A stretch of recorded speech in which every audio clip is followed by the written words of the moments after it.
Hello out there in the community. It's Chris. It's the Mad Respect. Long time no see, and happy holidays to everyone out there. I'd like to start off the video by Go Hawks. All right, that was an excellent game a couple hours ago. The first ever NFL football game that was flexed onto a Monday Night Football game. I'm not sure what the original game was, but they flexed it. Seattle Seahawks playing at home against the NFC East powerhouse Philadelphia Eagles. The Eagles are a little bit banged up, and they were also, both teams were on their respective losing streaks. The Seahawks had lost 4 games in a row, and the Eagles had taken a thumping by the San Francisco 49ers and then lost at home to, I believe, Dallas. That game might have been in Dallas. I can't remember, but yeah, they were licking their wounds, but not quite as badly as the Seahawks. The Seahawks, both of their star rookie Devin Witherspoon and overpriced free agent Jamal Adams were inactive before the game. Geno Smith was feeling under the weather and still nursing an injury. He was active, but was an active scratch. And Drew Lock, our backup quarterback, formerly of the Denver Broncos, started his second game in a row. His first game was last week against the 49ers, and he was game for about a quarter and a half, and then Drew Lock will do what Drew Lock does. And the 49ers pulled away for their 5th straight victory against the Seattle Seahawks in 2 years. So not only the Seahawks even the record at 7-7, and if they win out, they will finish 10-7. Unfortunately, if the Los Angeles Rams also win out and finish 10-7, they have beaten us twice this year, so they would punt us out of the playoffs in that scenario. So we got to root against the Minnesota Vikings and the Green Bay Packers for the rest of the season, because they are also either tied or ahead of us in the playoff race. But enough about the Seahawks. This is a comic book channel. I apologize about the tardiness. I could not make a video last week, and I don't know if I made one the week before because our friends at FedEx delivered my books, my delivery from Discount Comic Book Service with my books for the last week of November, with one book that I'm massively anticipating that came out at the end of the month that thankfully, we can pull down this, Go Hawks, it's a great game. Thankfully, I did do a FOC order with Billy at Economics and Comics that does contain that massively anticipated book, another variant of such. So we'll open that one up first here, but before that, we will do a quick run through of what I thought of some books that I've read since I was last up on YouTube. We'll start with number ones. New number ones. Here is Batman Off-World. This is from new writer, new incoming writer at DC, Jason Aaron. He has spent the last 15 years in the industry, either doing creator-owned work and then 100% primarily at Marvel. He just finished, I believe, 7 to 8 year run on the Avengers that is either loved or hated in the community. I'm more of a mid. I got to read everything from the run, free, checking out from the library, and then I just purchased the Avengers Assemble finale trade paperback. I believe I showed that off in my last video. I'm kind of mid with the run. I definitely didn't hate it. It's not like in the top upper echelon of things, but it was really good. Especially there was a 50th issue that Aaron did, and it was like a 100-page $10 comic, and most of those you'll get maybe like a 40-page story from the actual creative team. And this one, it was all killer, no filler. It was all Jason Aaron and various artists filling 80 to 90 pages in a story that finished up the existing arc and then also throughout teasers that stretched throughout to the end of the run. So that was an excellent anniversary issue, at least Aaron could pull off. And in his first work here back at DC, I'm not sure, this may be his first work at DC. He is given a 6-issue Batman series, his Batman Alpha World, with art by Doug Mahnke. It's pretty cool. You get dropped right into a situation where Batman has landed on an alien ship in deep space and is immediately owned by the aliens on the ship and taken into custody and thrown into a cell. And then he, pretty much in this issue, he meets the alien in charge of this alien prison spaceship planet, and also his across the cellmate. And she's, I can't believe you even made it on here. You're just a fleshy human in a funny costume. You're not going to stand a chance here.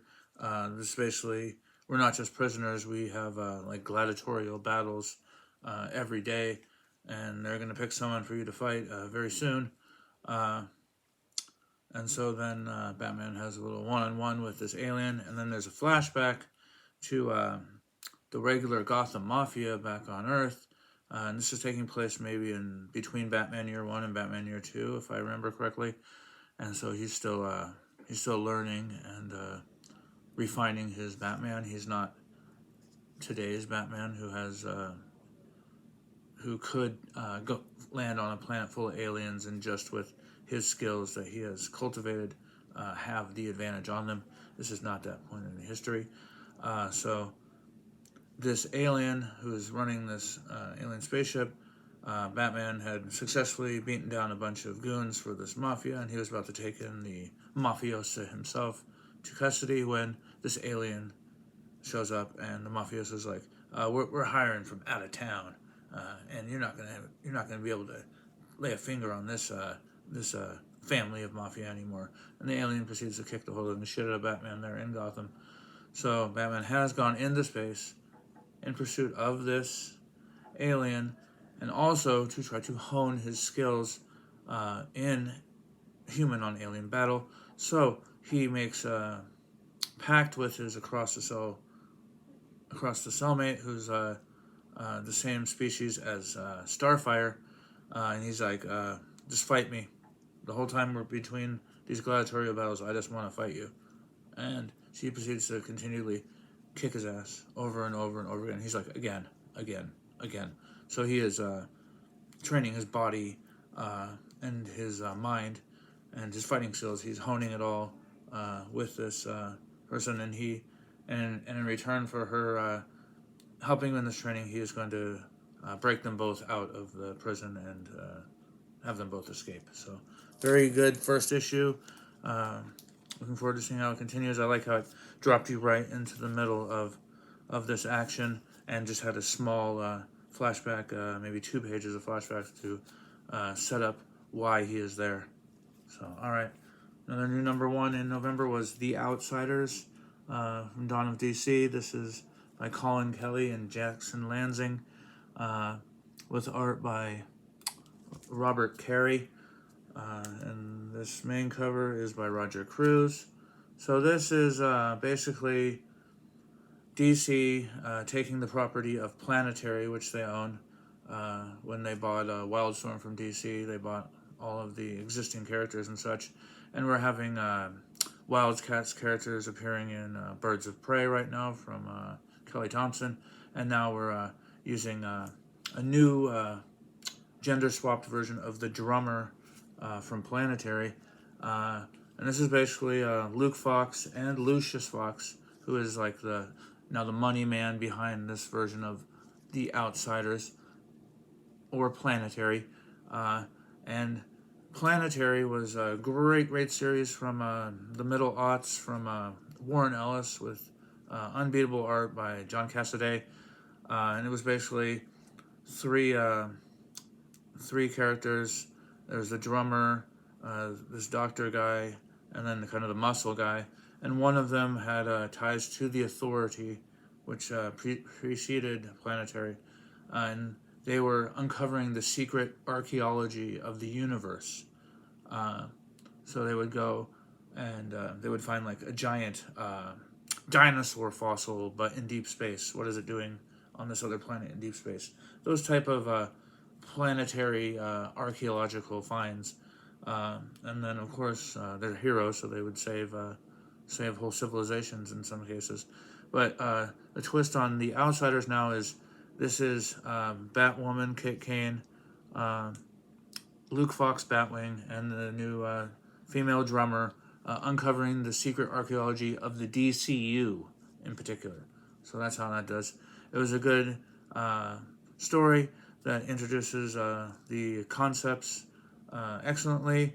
And then on the very last page, you see the drummer, separate from the rest of the team, pull out the actual leather-bound planetary guidebook, which smack dab, this is a planetary book. Outsiders in name only.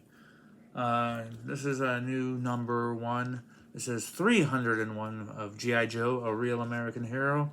This is by continuing Larry Hama's run of G.I. Joe that began in 1982 at Marvel Comics. And the original Marvel run included many classic Mike Zeck covers and ran 155 issues, where it was picked up, I believe originally there was an Image run of G.I. Joe. I don't know if that was by Hama, but definitely it picked up at IDW in the early aughts and ran unimpeded through to issue number 300 back in the summer, where IDW lost the creative comic book publishing rights to both G.I. Joe and the Transformers, which were picked up by Image Skybound, Robert Kirkman, and Skybound at Image. So these new main covers on G.I. Joe are by Andy Kubert.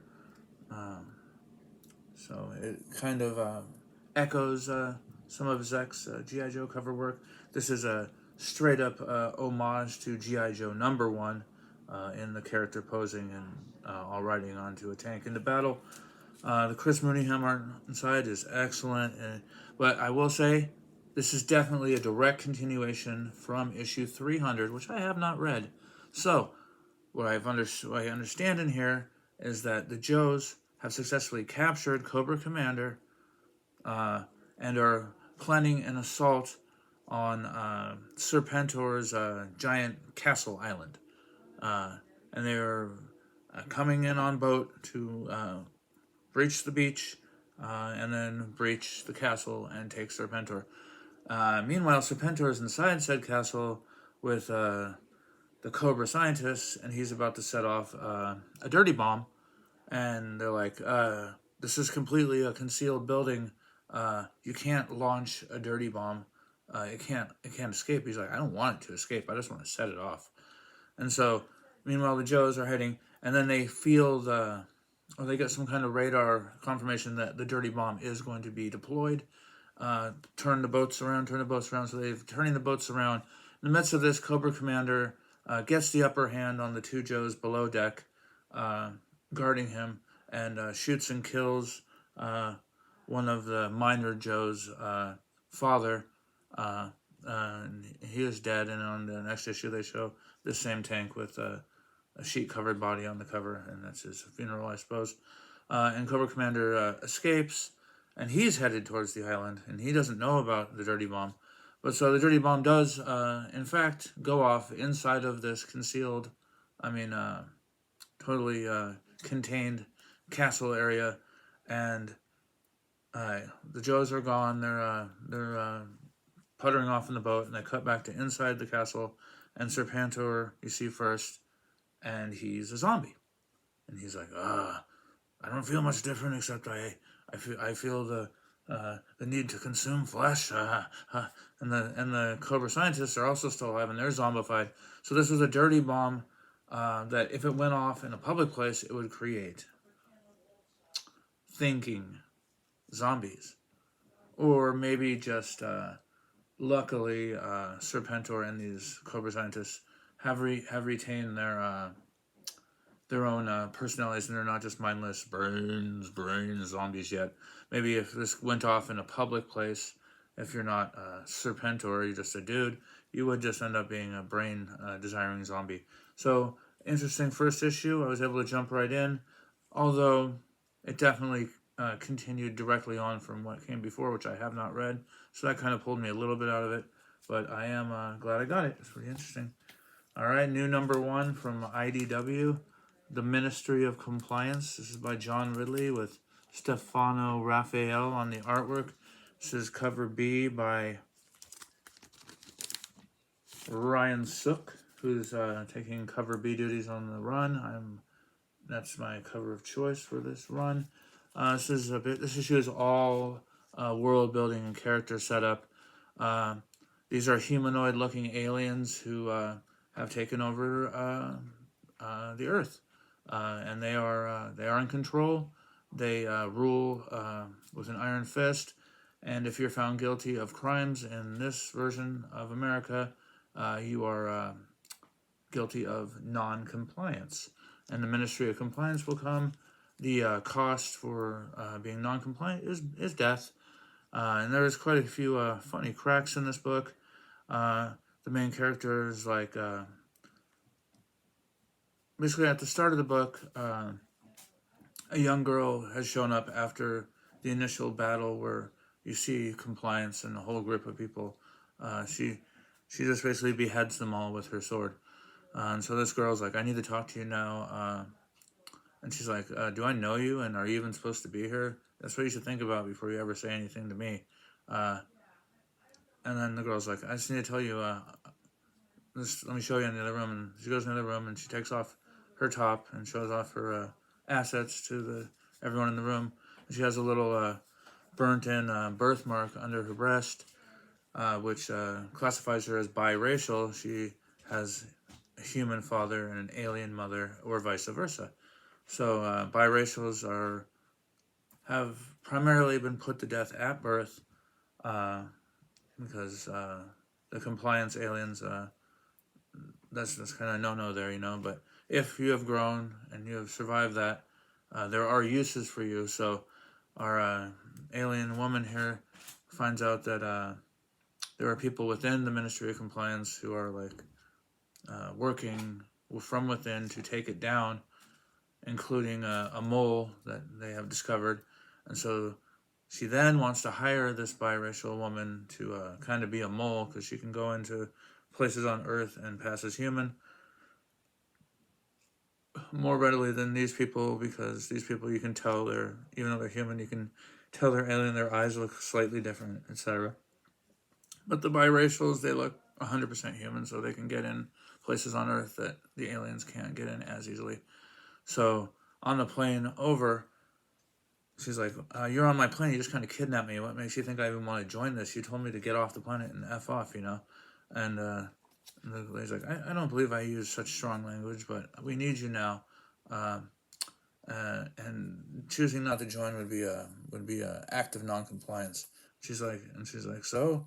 And she's like, you can either join those 10 gentlemen in the hole who are headless, or join me. You can make your choice. And her partner's like, I choose this girl's side. And then the girl's like, I guess I'm stuck. So they find the mole. He's already been murdered. And there's a whole bunch of, they have to, before they get in to find the mole who's been murdered, they have to take out a security force, because he's hiding in a panic room. So they take out the security force. Her partner does most of the killing, just shoots them all, and they're all dead. And then the alien with the sword is walking through, and then biracial's like, doesn't this disturb you, all these dead bodies? She's like, no, I'm more used to a bunch of headless bodies, so this doesn't really faze me. So I thought that was amusing. So they find the mole, he's been murdered, and then there are a couple of anti-compliance ninjas in there, and one of them is shot to death, and the other one, our main character, chops his arms off and says, now you're caught. Tell me who's behind this plot against the compliance. And he's like, no, I'll never bow to alien scum, and bites the tooth pellet in his mouth, and that's usually like a poisoning. In this place, it blows his head completely off. It looks awesome. I'll show that off here.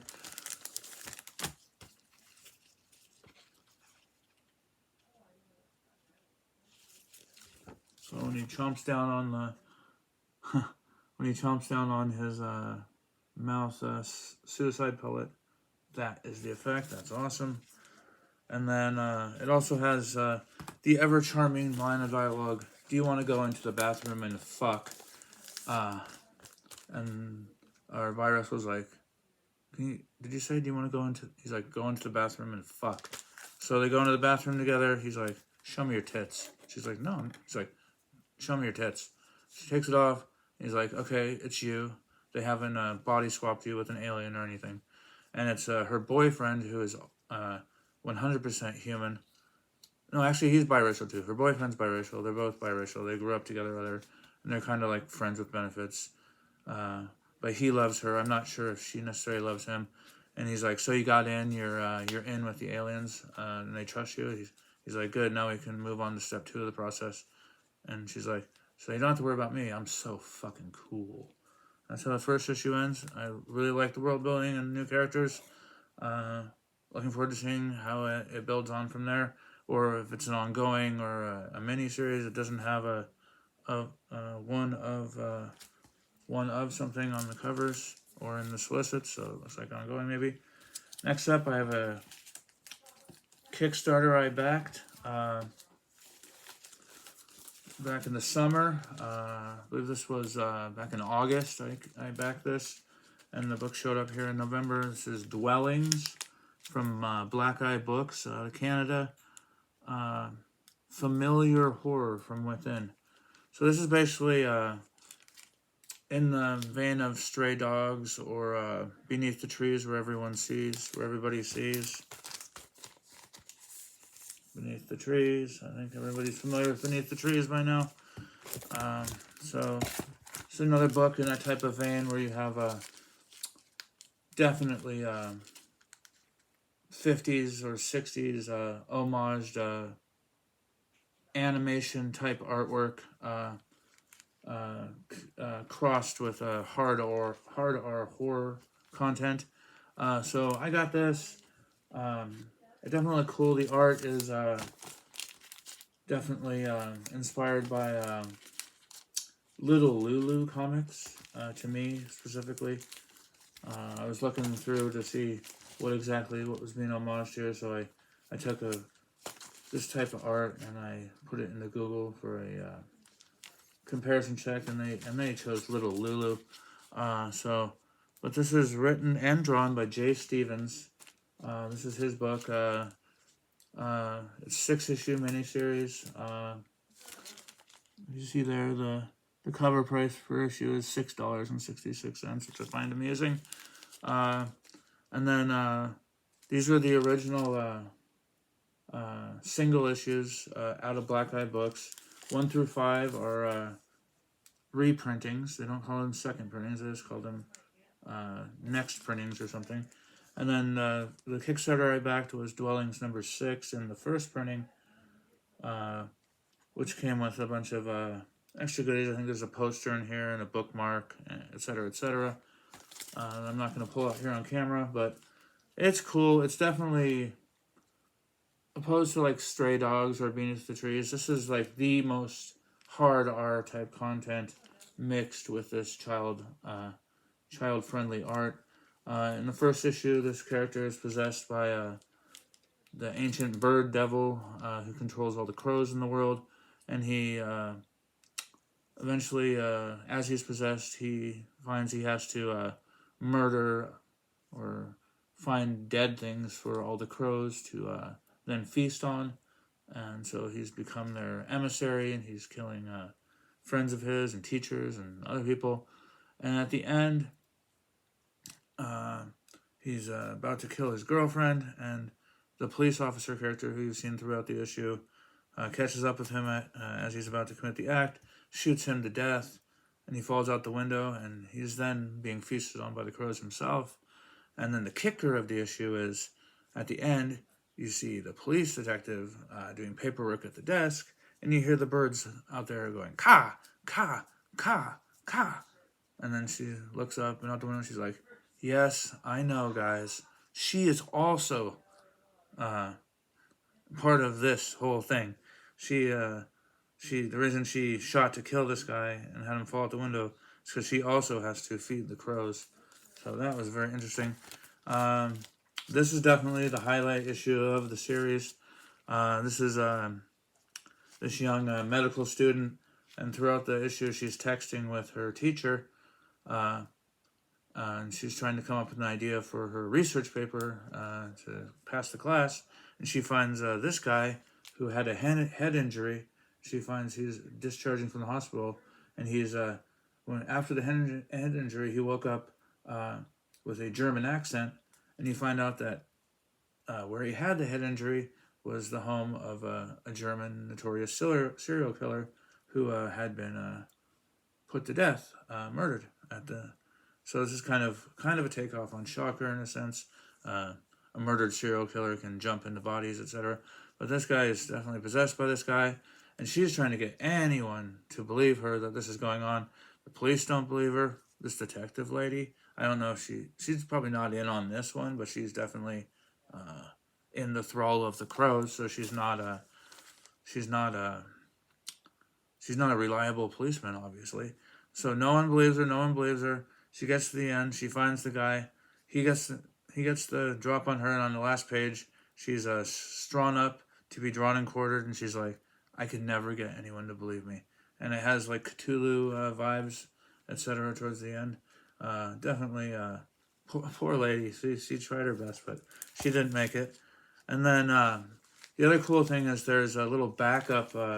All of them have a backup little one-page story about the devil who's trying to steal the soul of this drunk never-do-well type of character. And the never-do-well is at least very crafty. He can find ways to trick the devil, and eventually the devil gets him and turns him into a pumpkin head, and gets the first laugh, but then our drunk guy gets the last laugh because the devil needs his help, and they eventually team up, and they're good friends and buddies, and torturing together by the end of these 6 issues, 6-page story. It was pretty funny. But no, as I was saying, this issue is mainly about this woman who goes to visit her grandma in the old folks' home, finds out that her grandma's not there, and is like, "What do you mean my grandma's not here? I was just here last week. I always see my grandma." And then they chase her out of there because they think she's crazy, and she finds this bear puppet that actually speaks to her and instructs her on things, and it was her grandmother's hand puppet. So basically by the end of the issue, you find out that all these people and doctors who have been chasing her the whole time, she is the grandmother who she's been searching for the whole time, and they put her back into the room, and she's like, but I'm the grandchild. I'm not the grandmother. And then at that point, you see the grandchild come in, and you see it's like another body swap thing. The grandmother wanted to be young again and did some sort of trick to get them to switch bodies. So she's like, now she can get no one to believe her that she's really not supposed to be there. But then at one point, they said, while we were chasing you, we also found another dead body, but we don't know if you're. No, they're talking to the granddaughter about the grandmother. Like, yeah, she escaped and she hurt quite a few people, and there was one murder, but we don't know if we can connect it to her. And you see a boy in a pig mask with a big spike through his head, dead on the ground on the last page. And then in 6, during the events of that, people are running around in that main story, and you see that boy in the pig mask. It might have actually been in, what's this one called? It was this one, Pester's Call. In 5, you see the boy in the pig mask encounter the woman, the main character of Pester's Call, but he escapes their interaction in 5 unscathed, and then in 6, it doesn't follow that up at all. So I don't know if the series is going to continue, but it kind of bugs me that I'm not going to find out what happened to the little boy in the pig mask outside of that he was murdered. All right, and some finales to finish off these reviews. We got Children of the Vault, issue number 4 of 4 from Dennis Camp and Luca Maresca. Cover A by Yannick Paquette. Pretty cool stuff in here. At the end of issue 3, Cable was holding the big honking gun to the living brain controlling the city of the Children of the Vault. And it's basically just a bunch of people talking through the whole issue, but Dennis Camp is so good. It flows really nice. And then I guess kind of flip it a little bit to kind of super respond. It has two different info dumps, one by Cable and one by one of the Children of the Vault. So they kind of mirror each other, and that was interesting. And the children have infected all of the people in this nearby city with some kind of virus that's kind of connected to the techno-organic virus that is in Cable's arm. And then you find out the whole time that while Cable's holding the gun to the thing that they purposely gave them a chance to co-opt the techno-organic virus and infect these people because Cable is fully in control of it all. And then out of nowhere, here comes Bishop back onto the scene. And Cable's like, "You're the future? Well, welcome to the past." And Bishop's like, "We're awful bitches here." And the organic virus takes over the whole brain, destroying it. And then they're like, "Well, you're going to have to build another one of those. And the only place you can do that is to go back into the super evolution place where you come from. Get out of here." And that takes care of them for the time being. And then, unfortunately, at the end, Orcus is deemed the heroes of the day, that they had sent all these sentinels and such to take out the Children of the Vault, when in fact it was Cable who had hacked them, etc. But this is definitely one of the more interesting Fall of X era stories. It's Dennis Camp. Last year we had Army of Men. No, what the hell is that series called? Something of Men. Men. You know the series. The great art. It's the Iron Man, Soviet, and the Captain America President series. I can't remember what it's called. It was that Image. It was one of the best books of last year. You know what it is. Put it in the comments for me. I'll remember it as soon as I'm done making the videos. Also finishing up in November was The Vigil from Rom V.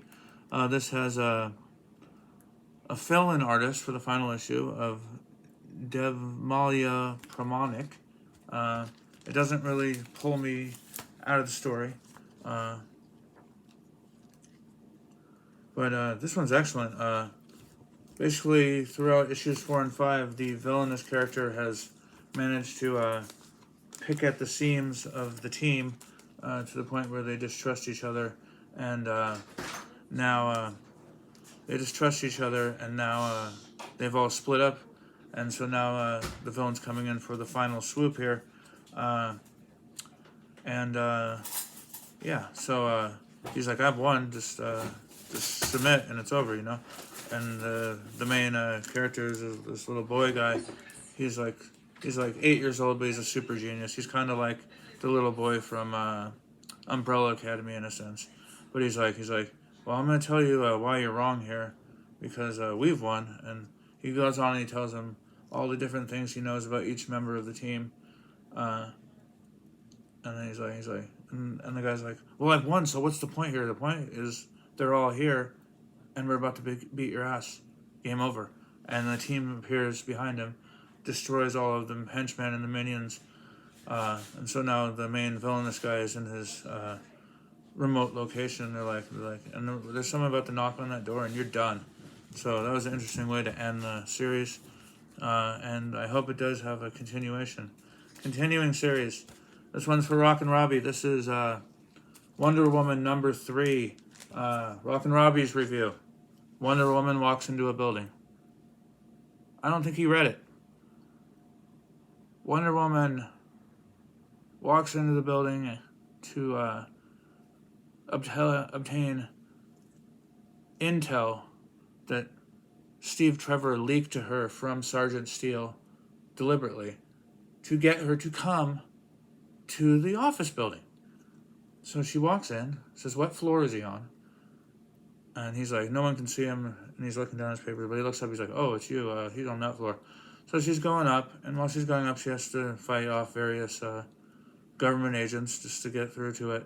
And in the backing theme story, you find the main government official who is controlling this whole anti-Amazon initiative, and he is an old man, and possibly looking old man, who has invited one of the soldiers who Diana owned in issue number 2 to have a little heart-to-heart, and he's talking to him the whole time, and he's like, although you lost to Wonder Woman, you're the perfect person I need to test out this great thing I have. I'm going to show it to you.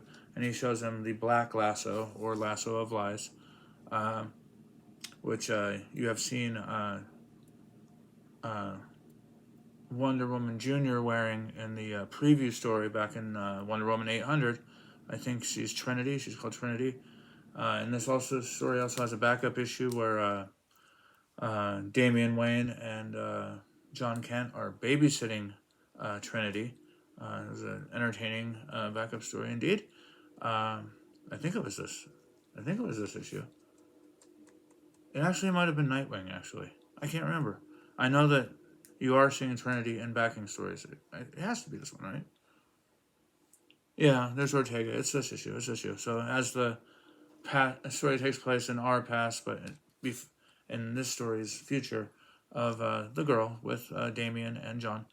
And so after she makes her way to the top of the office building and breaks into the office and confronts Steele, Steele's like, you can just go now, and you're not going to be able to go because you're done.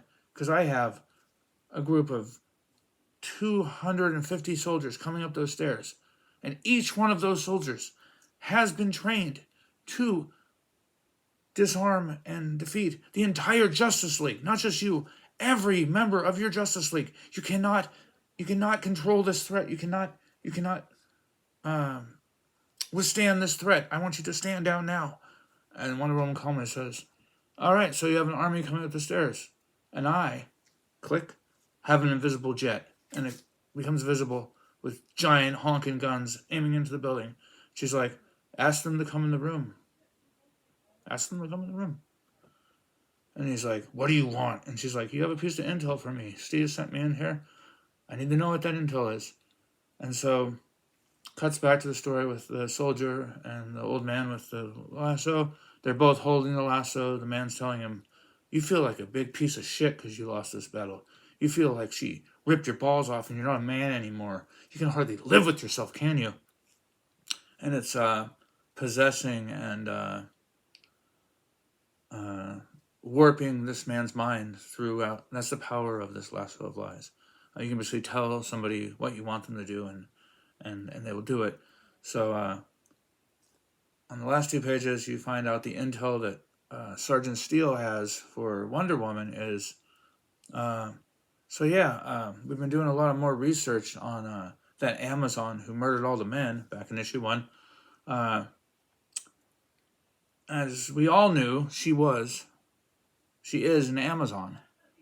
We don't know who she is, but the piece of intel you may find interesting is she's got a little bun in the oven. So Trinity is not Diana's daughter. Trinity is this murderous Amazon from issue 1's daughter, and that totally changes the whole game of the story. So that's how I know Robbie didn't even read the issue.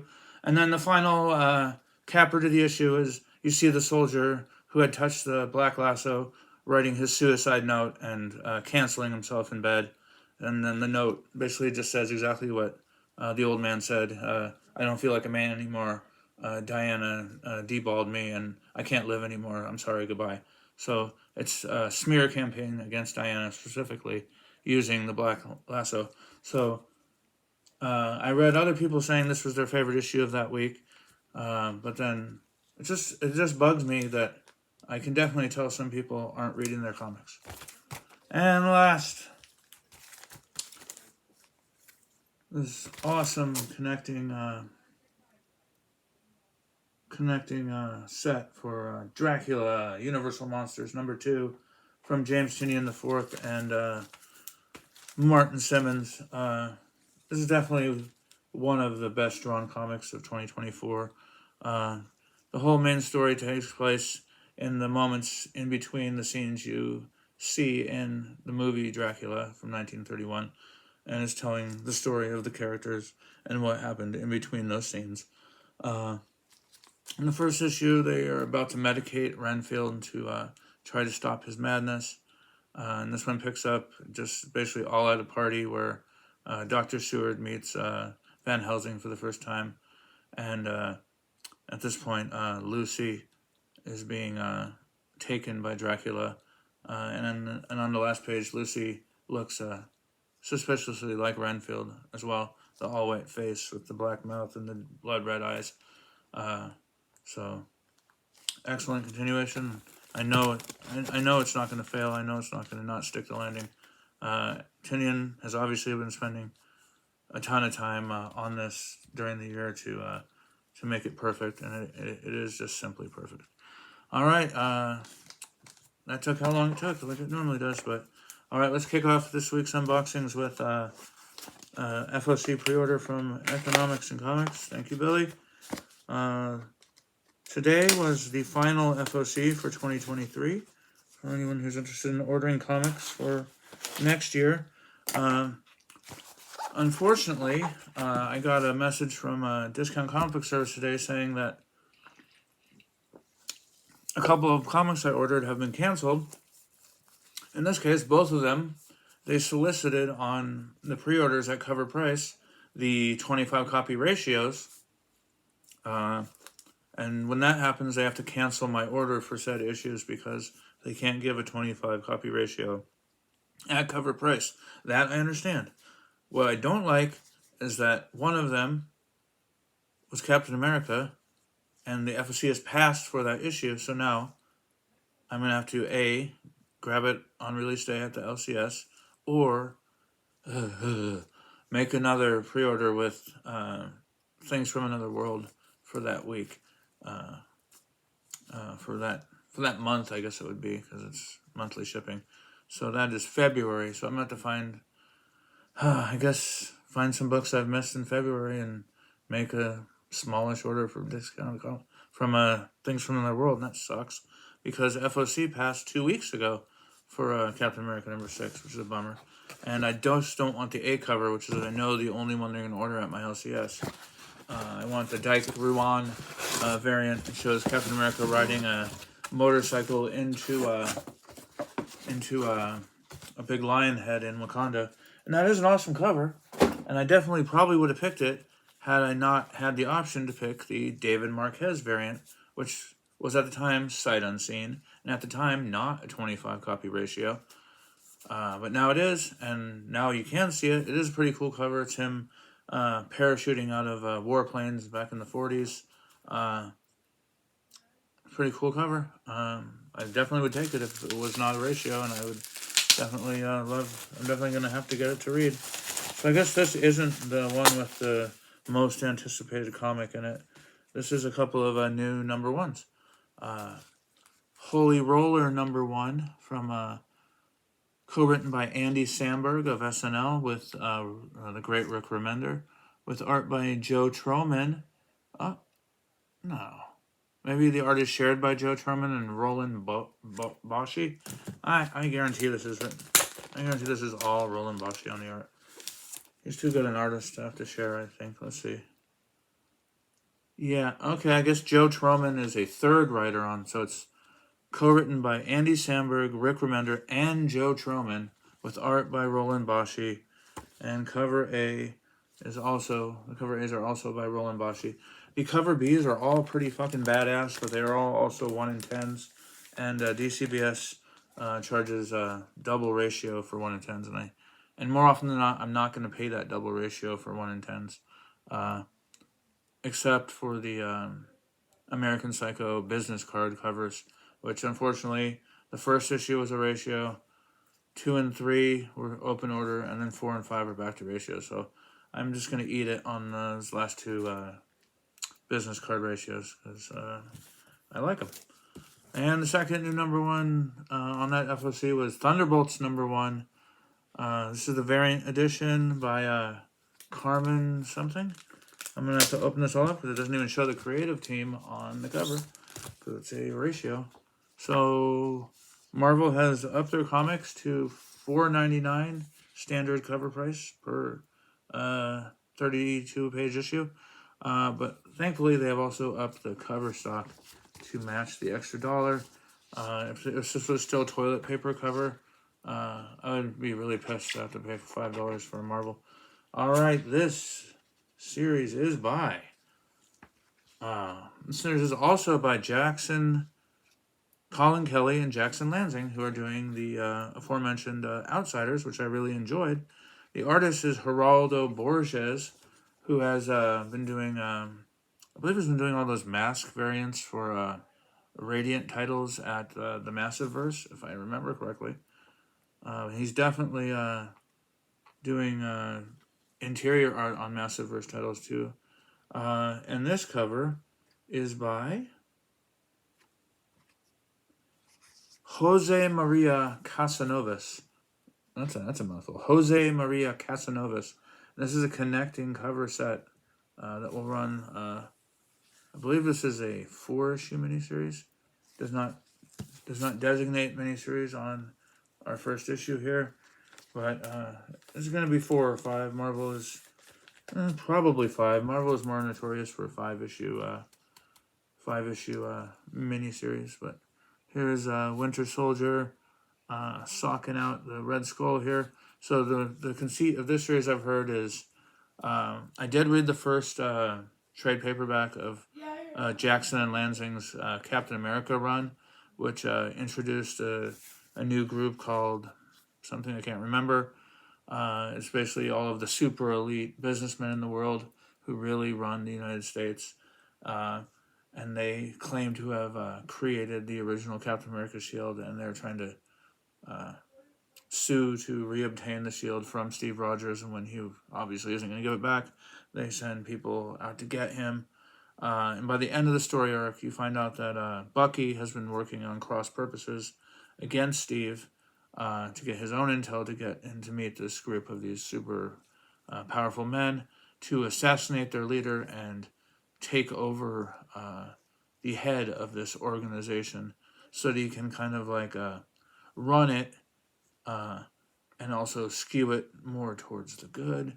But he's still now technically evil. Now he runs this organization, and their first act here in this new Thunderbolts in name only title is to take out the worst of the worst, Red Skull, Magneto, Kingpin, etc. All right, that's my first FOC. Next up is these books did get delivered to my home from the Discount Comic Book Service. These are books from the first week of December, which I believe is, what's tomorrow? 21st? 19th?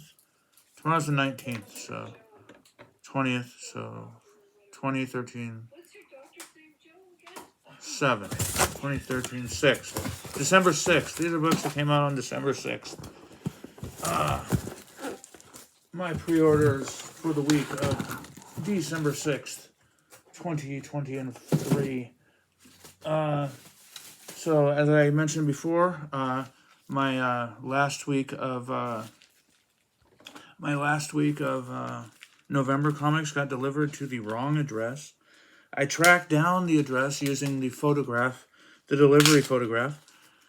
The apartment complex is about 3 minutes away on foot from myself. I found the apartment in the photo. No one was home. Well, when I first found the apartment, it was 2 o'clock in the morning, and I wasn't going to be knocking on a stranger's door at 2 o'clock in the morning. I'm more polite than that. So I found it.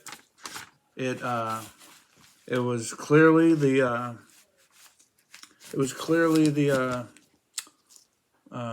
doorstep that appeared in the photo. It was also apartment 15, as mine.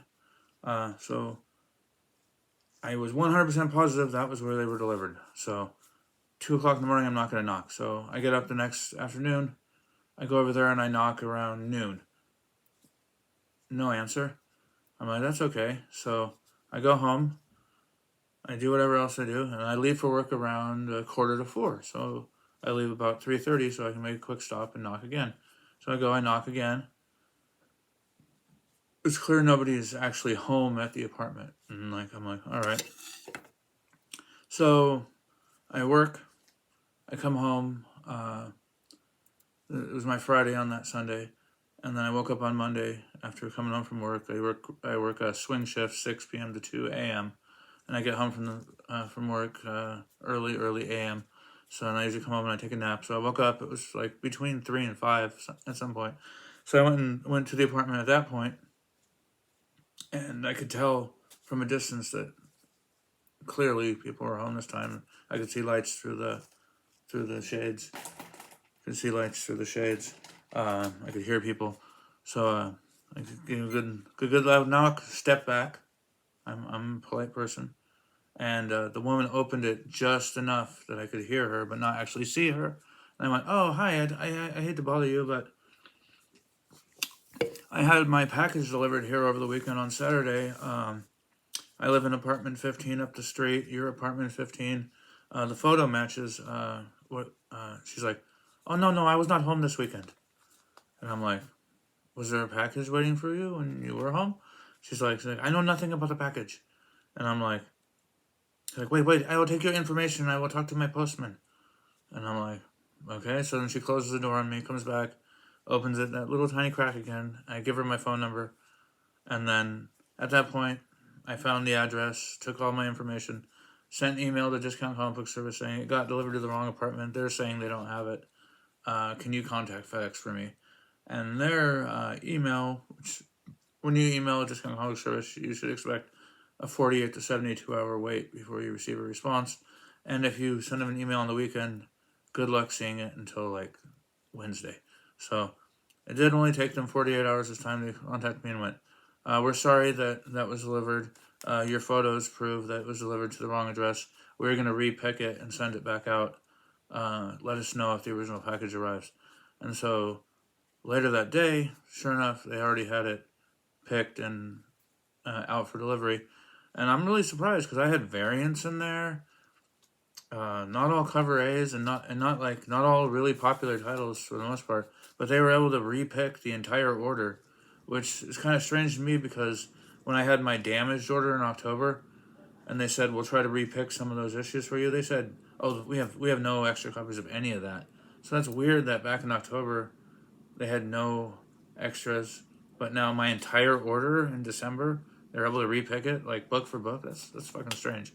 Anyway, so in any case, these are from December 6th. My next video, I will probably have both December 13th books and the last week of November books, possibly. Definitely at least the 13th books, because they're coming right around the corner here. First up, The Nasty, issue number 5 from John Lees with art by Adam Cahoon. The oft-delayed The Nasty. Issue 1, 2, 3 came out in the spring. And then for no particular good reason, there was a 4-month break in the publishing schedule. And number 4 came out in October. And here's number 5 in November. And I guess it's going to be coming out now regularly, monthly. Definitely looking forward to continuing this series. I'm a huge John Lees mark. And see, this book was delayed for a while because I have a Mylar, or a Mylite with fullback that it came in, because back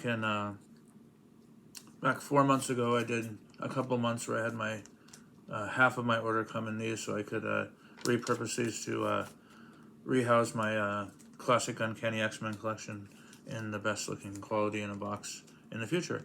So there we go. Got another one towards that goal. I definitely have enough to house my whole run. I don't have 94 through 279. I do have 85% of said run, and I will have it all looking nice in those Mylars with fullbacks. Knights, issue number 3. This is from Wyatt Kennedy and Luigi Formisano with art by Francisco Segala. Let me double check that. Where's the creative team on this thing? Oh, this is written by Wyatt Kennedy with art by Luigi Formasano. Uh, this is a good series. It's mostly world building. It's definitely excellent. I know all the characters well now. Let's see where they build the story forward here. Every issue has a cool T-shirt of the month club that you have until the preceding issue publishes to order these, and then never again. This is a pretty cool looking one, but the first one was definitely the coolest, and I did not know about it fast enough because I did not read it fast enough. But now I'll definitely look at these as soon as I receive them to make sure there's not another t-shirt or hat or something that I'm going to want. Here's one that I'm definitely looking forward to. Transformers, issue number 3. Written and drawn by Daniel Warren Johnson with color by Mike Spicer. Definitely one of the best new series of 2023. Good news, bad news. Good news, it's fucking awesome. It's Daniel Warren Johnson doing what Daniel Warren Johnson do. The bad news is he's writing the whole... the other good news is he's writing the whole series. And the bad news is he's only drawing 1 through 6. I will definitely... When I find out that the art is going to be anything less than serviceable, if it's mediocre, I might just have to... I'll probably buy every issue he writes, but I'll definitely drop the book after such time. Here's one of my sleeper books for 2023, The Invincible Iron Man, issue number 13, cover A by K.L. New. This is by Jerry Dugan. Let's see if the main artist is still... Yep, main artist Juan Frigeri is on yet another issue. I'm not sure if Juan has missed an issue. I think they had to fill in for the for part of the West Coast Avengers 80s flashback issue. I think that was the only issue that Juan hasn't drawn, and all of the main covers have been by Juan Frigeri. I mean, not Juan Frigeri, but by K.L. New, who's now moving on to the Batman and Robin variant covers, I believe, at DC. And we're moving on to DC now. This is SHAZAM number 6 from Mark Waid and Dan Mora. I thought issue 5 was the conclusion of the story arc. I was wrong. And he's upset here, and the gods must die. Unlikely, but another... this is an all bad news event for people reading Shazam. This is the last issue drawn by Dan Mora. Unless they're doing the 2-month break between full main arcs, like they're doing with Batman, Superman, and World's Finest. 7 and 8 have a fill-in are not Dan Mora on the art. And if it extends to 9 when I see the solicits for February, I'm off. I like Shazam. I like Shazam fine. I don't like him that much. This is gonna be fun. Batman number 5 from Big Bob Kane. This is the facsimile edition. This, I believe, is the 3rd appearance of the Joker. Possibly the 2nd. I don't know the 100%, but definitely gonna be looking forward to that. The cool thing about Batman number 1, it took me about like 45 minutes to read Batman number 1 because it was pretty wordy. Let's put it that way. It was pretty wordy, but it's fascinating to me as an artifact. Definitely loved it. Loved Joker's first appearance and Catwoman's, or the Cat's first appearance in that, and then Joker's second story where he appears in the same issue. So I hope there's as much content in issue 5 as there was in issue 1. I'm going to stick with DC for Birds of Prey, issue number 4. This is by Kelly Thompson with art by Leonardo Romero.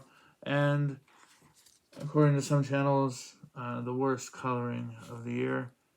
I've definitely gotten used to it. The first issue, I'll give other channels a pass, as it wasn't what you normally expect from Jordi Belair, but it's definitely grown on me, and I'm looking forward to seeing how it looks in a collector's edition, actually. Next up, Creep Show Holiday Special number 1. This is cover A. It's probably DM March. Yep. just like the regular Creepshow miniseries going on, these holiday special also is featuring a Guillaume March A cover. And the stories in here are by Daniel Kraus, who did the AWA series earlier in the year, Trojan earlier in the year, and he wrote The Living Dead, finished George A. Romero's final epic novel, which was a prequel to Night of the Living Dead, that he passed away in the process of writing. And using George's notes, Daniel finished that mammoth book, and it was quite a great read for anyone who's into zombies. I would definitely check it out and read it. It's a huge time investment, but it's definitely worth it. So Daniel Krause is writing the first story, and James Asmus is doing the second one, and art is by Jonathan Wayshak and Letitia Candanisi. And I believe Letitia Candanisi did Vault books recently. I can't remember which one.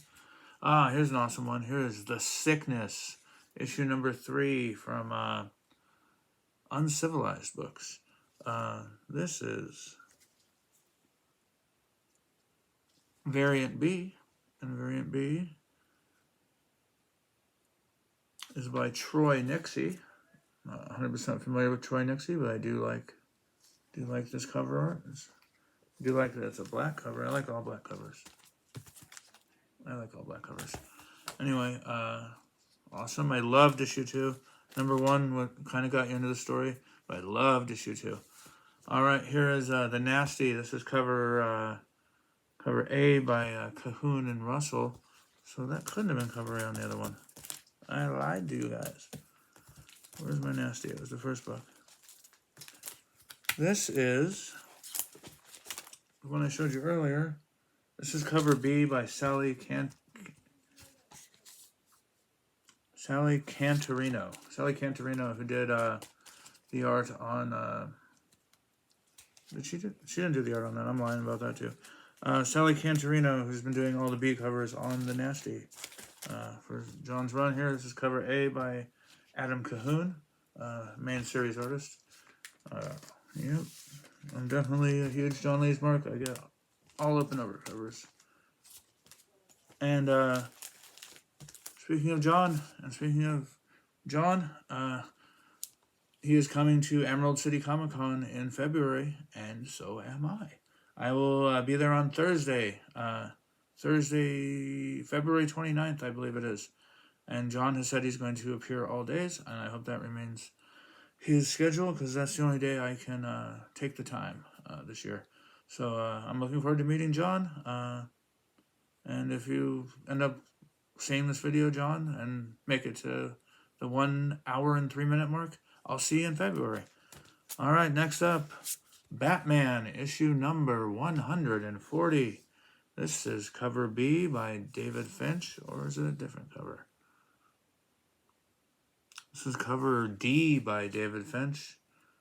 Catwoman pouncing down on the Batman.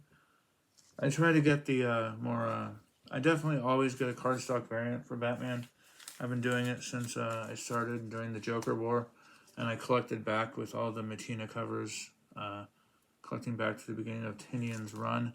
I don't believe the entire, this was the originally the Rebirth run that started by Tom King. I don't believe they were doing cardstock books for for that entire run of Batman, or I would collect all the way back to 1 on this series. But for now, I'm okay with Tinian forward in the cardstock covers. Here's Transformers number 3. This is cover B. I love it, and I have it right here on the inside page. Cover B by Torrin Clark. Torrin Clark, yes, Torrin Clark. All right, Torrin Clark can always be called on for a great cover. I've seen more that I like than I have not liked. Here is King Spawn. This is issue number 28 by Todd McFarlane, with art by Javier Fernandez. Cover B by Toledano, whoever that is. Does he have a first name? Marcial Toledano.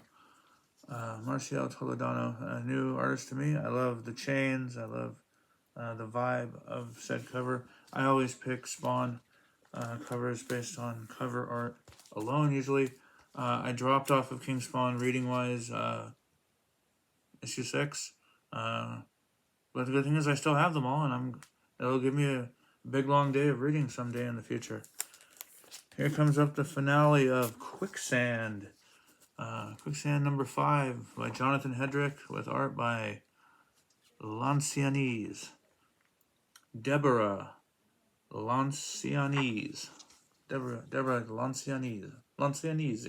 She's Italian. Lancianese.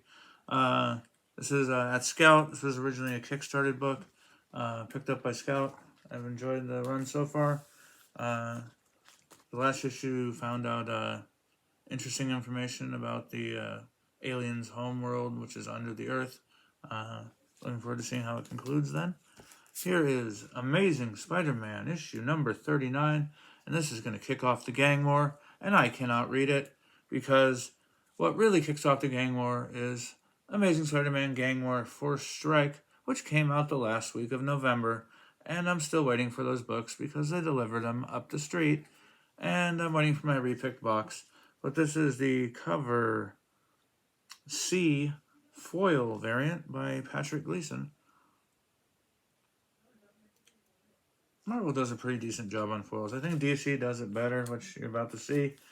But, yep. Definitely looking forward to seeing how the gang war starts.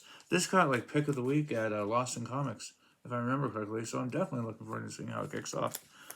Here's another foily action. This is Batman number 5 in the foily action. Unlike my Riddler foil cover and non-foil cover for Detective that came on Damage this week, this one's pretty minty. Not that I grade or do any of that with my comics, but definitely be looking forward to reading Batman number 5.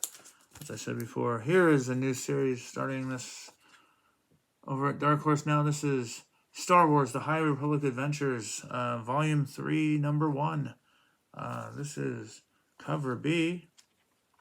Cover B will be coming at you by Soroush Bareshi. Barazej. Soroush Barazej.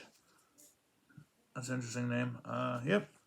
I hope that Volume 3 of the High Republic is not just a bunch of Jedis going to a planet during unrest and having to fix one of their problems. So that was the entire High Republic Volume 2 story in both Adventures and Marvel title. Here's Batman number 140. This is the glitch foil variant cover with the Batman's Dark Knight Bat Signal logo there. Series is by Chip Zdarsky with art by the outgoing Jorge Jimenez. One more issue for Jorge this year. And then we will get a fill-in origin of the Joker story arc that immediately follows this Mind Bomb story arc. This is the part 2 of 3 of Mind Bomb. Here is a second copy of Star Wars: The High Republic, cover B by Barej. I get 2 copies of all High Republic titles. I'm stacking them for hopefully a future quick flip. Once they pop, my doubles are gone. If they don't pop, my doubles will be a giveaway. Creep Show Holiday Special, cover B. Cover B will be by Jonathan Wayshak, who does the art for Daniel Krause in the first story. And it looks like it is going to involve Krampus, based on that cover.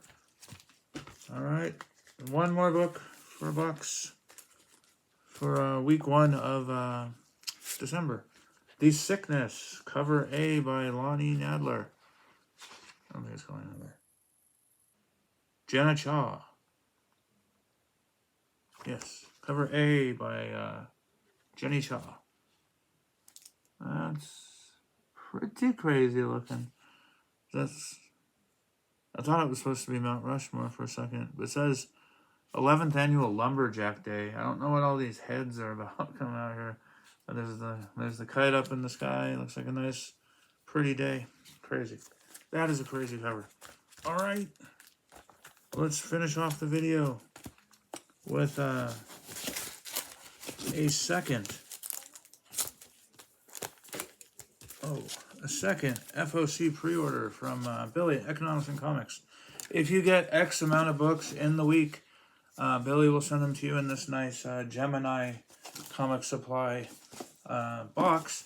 And this is great for anyone who transports their comics via backpack, etc., from place to place. This is definitely where I'll be bringing any books, said books that I'm going to be bringing to Emerald City Comic Con that's coming up in February for signatures, etc. Mainly John Lee's books, to keep them in the best shape I can. So thank you, Billy. I think this is my 4th one now, possibly 5th, but it's nice to be able to bring, it's going to be nice to bring this stack of comics to work with me, to read on my breaks. All right, Billy threw in a couple of free comic book day books as a bonus here. We have Free Comic Book Day 2023 Teenage Mutant Ninja Turtles. Did not have this. And then did have Free Comic Book Day 2023 Mad Balls versus Garbage Pail Kids. I actually quite enjoyed that story. Surprisingly, I thought it was entertaining. So, you gotta bag and board everything these days, man. This is definitely channel giveaway bait in the future. I'll at least read this. I try to read everything new that I get, unless I get behind on the title, like comics that I've ordered month by month recently that I have not read.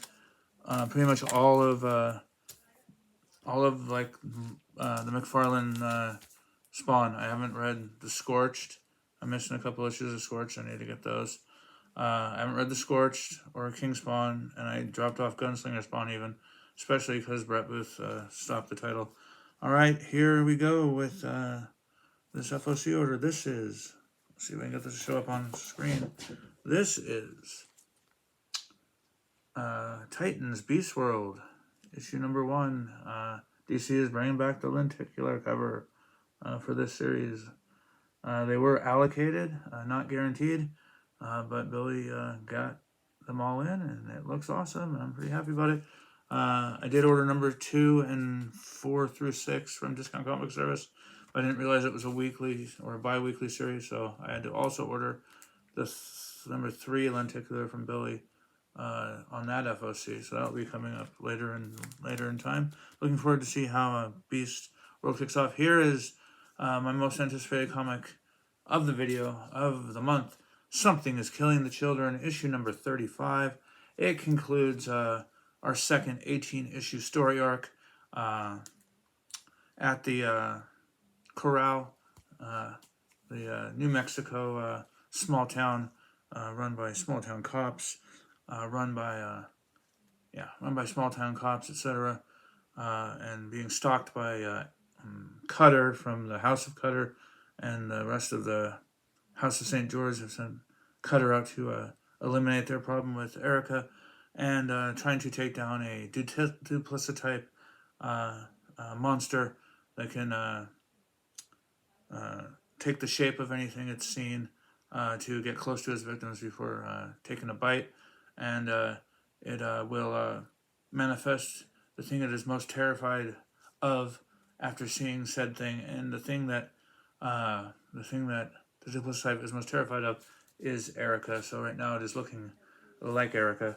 And in the last issue, the penultimate issue, our little girl character and her mother were assaulted by Cutter, and the little girl was stabbed with a poison dip dart that was intended for the duplicity type. It was going to be a 1-arrow kill on the duplicity type, and she shot it at Cutter after the girl was screaming for help. So she turned away from the monster to help the girl, shot the arrow at Cutter. Cutter grabbed it out of midair, says, this looks bad, let's see what it does, and jammed it into the back of our little girl, and that is where that issue concluded.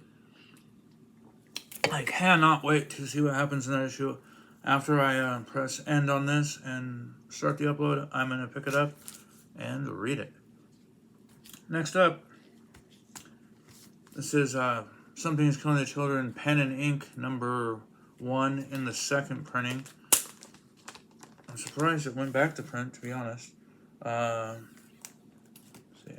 I guess the series is called Pen and Ink, and then the latest one was Berserker. Grimm, I believe, is upcoming, and I think there's one more after that.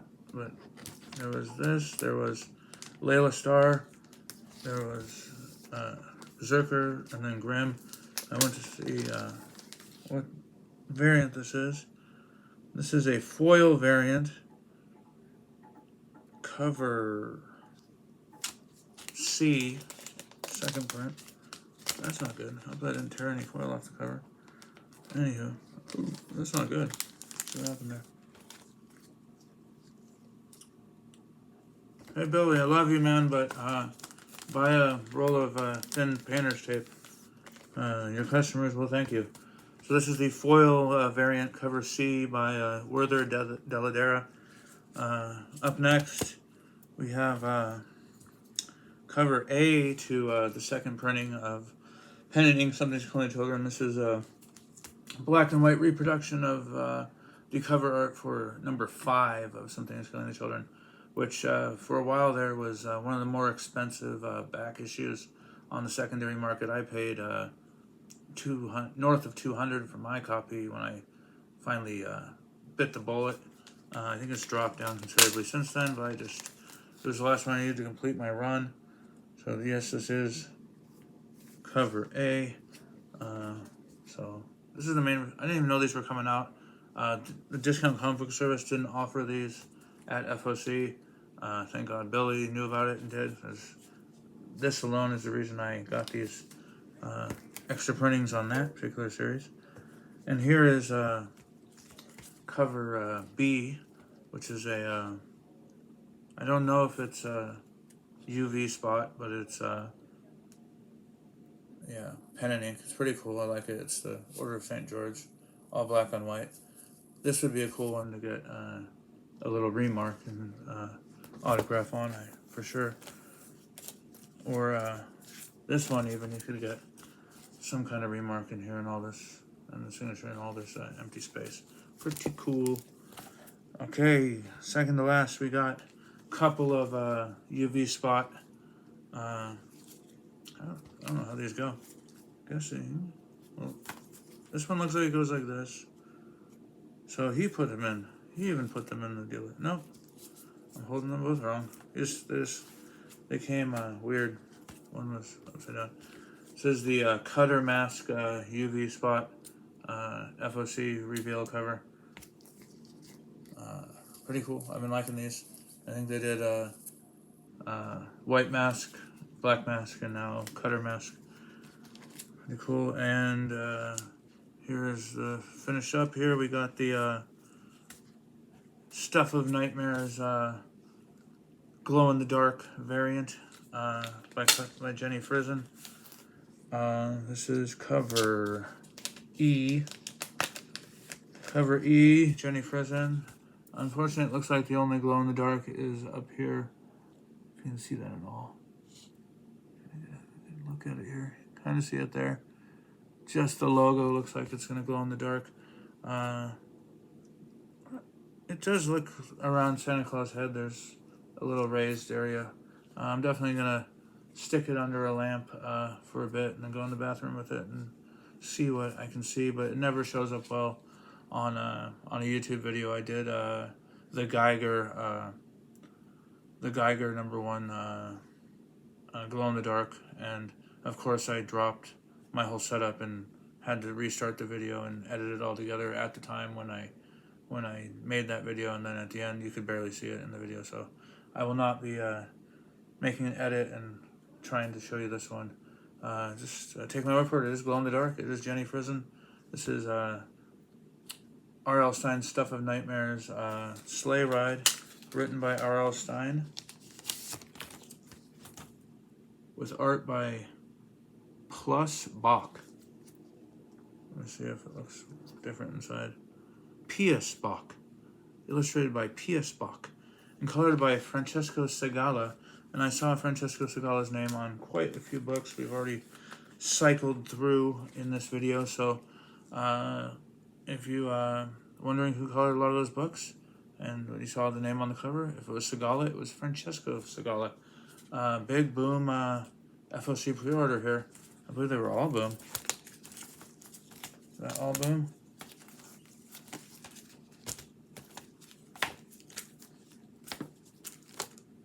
No, all boom and DC at the Beast World. All right, that was a pretty chunky FOC week.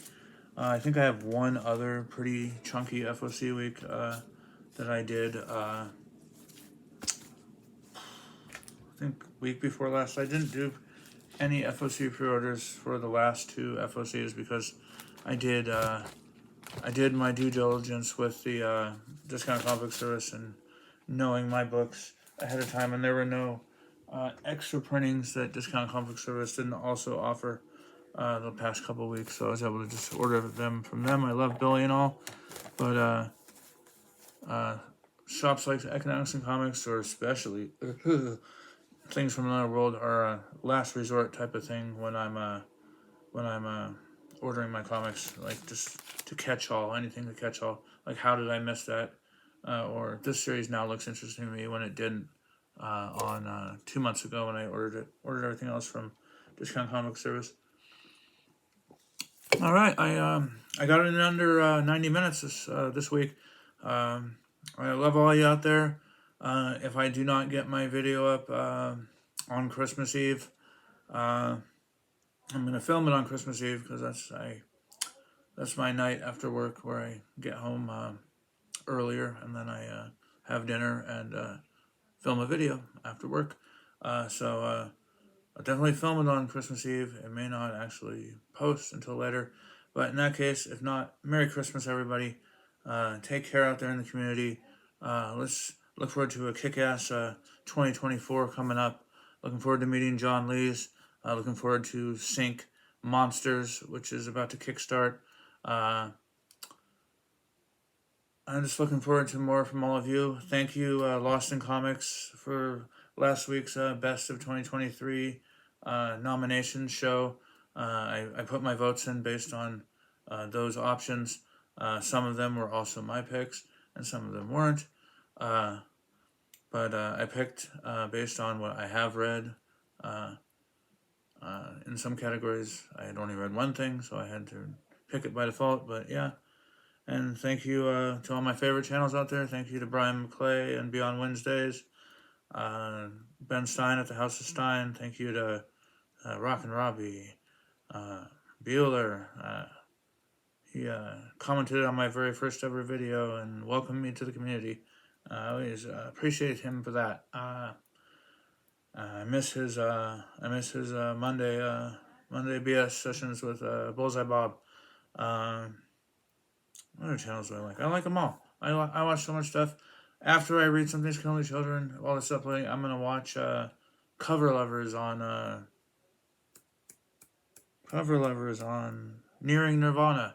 I'm gonna watch Cover Lovers on there, and then I'm gonna watch probably Cigar Thoughts for the Seahawks because usually when the Seahawks win, Jackson Bevins from Cigar Thoughts will up his audio like hours after the games, and when they lose, you have to wait like 6 to 8 days for it to finally upload, and then he'll have the text of it online like after the game, fairly shortly after the game, and I'll wait. And last week I did that waiting game, and then I finally like, fuck it, I'm gonna fucking read it. And I read it, and I went to take my nap before work. I woke up, it's up on YouTube. It's getting irritating, Jackson. I don't care if they lose. I don't care if you're pissed that they lost. Put the audio up. Or like, fucking do your audio that's recording your voice for the text, and then put the text up so the audio is ready at the same time or something. It's getting annoying. I want my audio Cigar Thoughts. It's more fun for me than reading it. Anywho, take care out there, everybody. Go Hawks. Go, whoever your team is in the NFL, and take care out in the community. We'll see you next time.